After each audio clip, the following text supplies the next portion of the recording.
La toxoplasmose a déjà tué beaucoup d'enfants. Lorsque ça n'a pas fait causer des fausses couches aux femmes, ça a causé des malformations aux enfants. Les enfants qui naissent avec une grosse tête, l'hydrocéphalie, vous connaissez, non? Ou des enfants qui naissent avec tellement de malformations, de problèmes cardiaques, des infections oculaires, des infections respiratoires, des poumons, je sais quoi. La toxoplasmose, c'est quoi? C'est une infection parasitaire qui se transmet des animaux à la personne. Ça se trouve plutôt dans la terre, n'est-ce pas?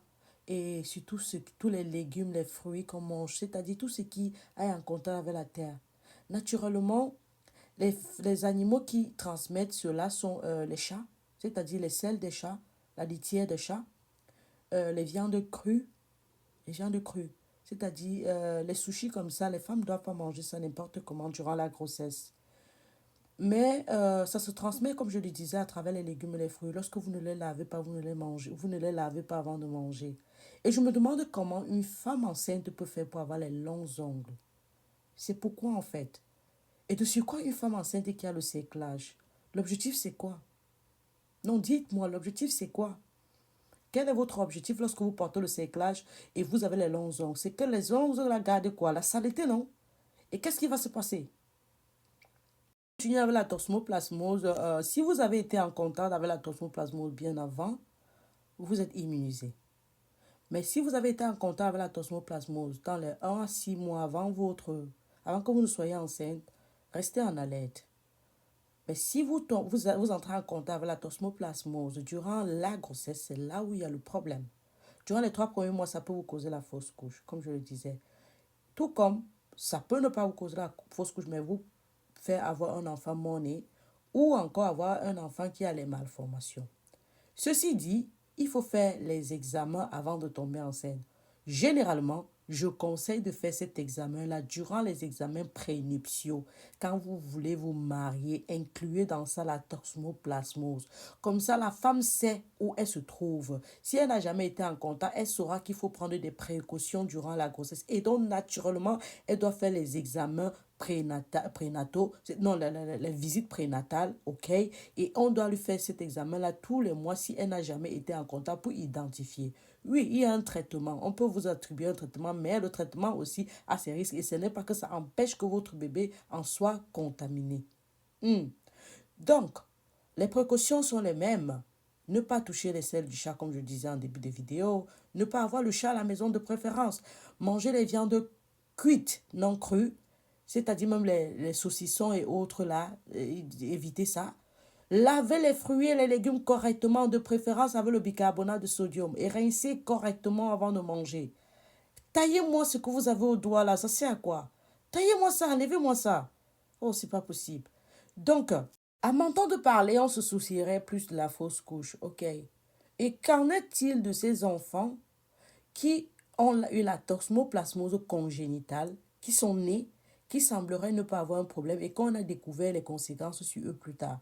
Les problèmes cardiaques, les problèmes respiratoires, c'est-à-dire l'infection des poumons, ou alors ces enfants qui sont devenus aveugles à cause de ça.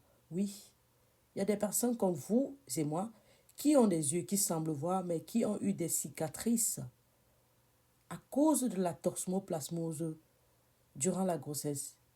Le parasite qui cause ça, c'est la toxoplasmose gondii. Donc, je ne sais pas.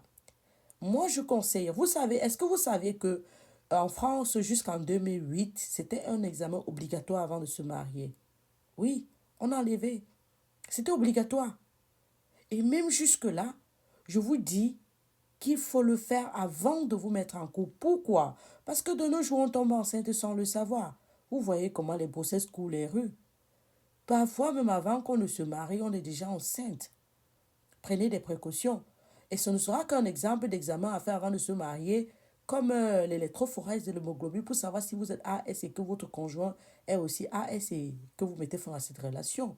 Tout comme les-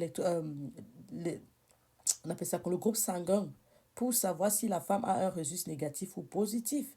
Ou alors les IS et les infections sexuellement transmissibles. Oh là là, prenez des responsabilités, hein. Vous faites des mariages à des millions de dollars, je sais pas trop quoi, et vous ne faites pas des examens. Faites attention. Faites très attention, hein. Donc, faites attention. Et donc, vous aurez constaté, vous qui me suivez, lorsque je vous dis de boire de l'eau chaude à 50 degrés, que vous avez été épargné de beaucoup de choses. Parce que ces infections-là qui pourraient vous attaquer durant la grossesse alors que vous buvez de l'eau chaude ont été atténuées parce que votre système immunitaire a été très fort. Oui, je précise ici là que les personnes qui ont un système immunitaire très faible sont plus à risque de conséquences. On parle ici des personnes qui souffrent de VIH, SIDA. Parce que oui, le virus de l'immunodéficience, ça baisse les défenses. Ou alors les personnes qui sont sous le traitement de la chimiothérapie, ou alors les personnes qui ont reçu une transplantation d'organes.